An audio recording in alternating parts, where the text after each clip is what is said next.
many volunteers join a Peace and Hope team to Nicaragua, wanting to get really stuck in and build something tangible and lasting.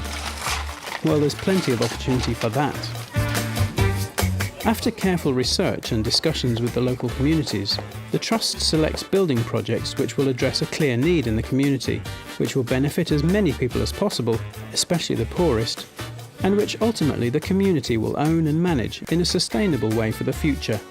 We have good coordination. We sit down together and we decide what we like them to do, and between two of us we get together and we carry out the job. So well, I appreciate that, and we feel very proud, and we could say thank God that we have peace and hope here in Bluefields, Nicaragua. Here we are in the Fatima region of Bluefields. It's one of the poorest regions. We were asked by the local council if we'd build a wash facility for the community. There's nowhere to wash their clothes other than in dirty water. And so we're building a wash facility and a community meeting place, and it's going to have 2 wells as well. The vice alcalde, his mother owns this piece of land and has donated it to the community for this very purpose. The Trust has built many community facilities over the years, including school classrooms, clinics, vocational training centres, a rice mill, and a multi-purpose eco-lodge on our coffee farm in Matagalpa. Building work in a tropical climate can be a real challenge at times. There's no getting away from the fact that it is hard work, but it's also immensely satisfying. You get to do a lot of stuff that you'd never normally do at home, and at the same time you're helping out a community that's really deserving, and it kind of almost puts your life into perspective of how much we actually have and take for granted. Specialist skills are always useful, but team members don't necessarily need to have any previous building experience, as there will always be someone in charge who knows what they're doing and who can teach people what to do. And of course, safety on site is our top priority.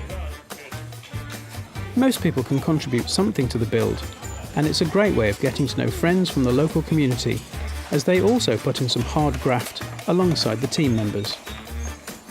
I think a project like this really emphasises how the donors' money can really make a difference. Not only to the people in the community that it serves, but also the actual employment.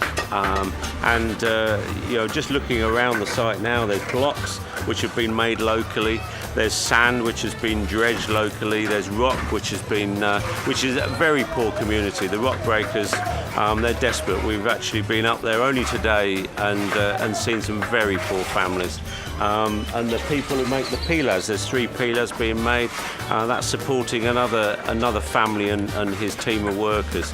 The lumber that we've used on the job, that's supporting another community. I would struggle to count how many people it's actually benefited in employment and supplying of materials, but also then the fact that it's going to benefit the community long term.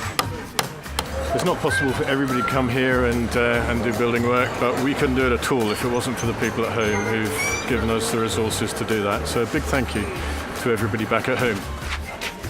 Depending on the size, a project like this takes around 3 to 4 weeks to complete, so teams can take great satisfaction from seeing a project through to the end.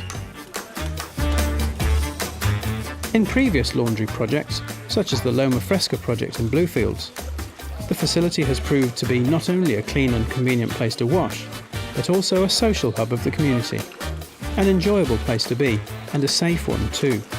Much safer for women than climbing down to the often polluted rivers and streams, where it is dangerous underfoot and the women are vulnerable to attacks.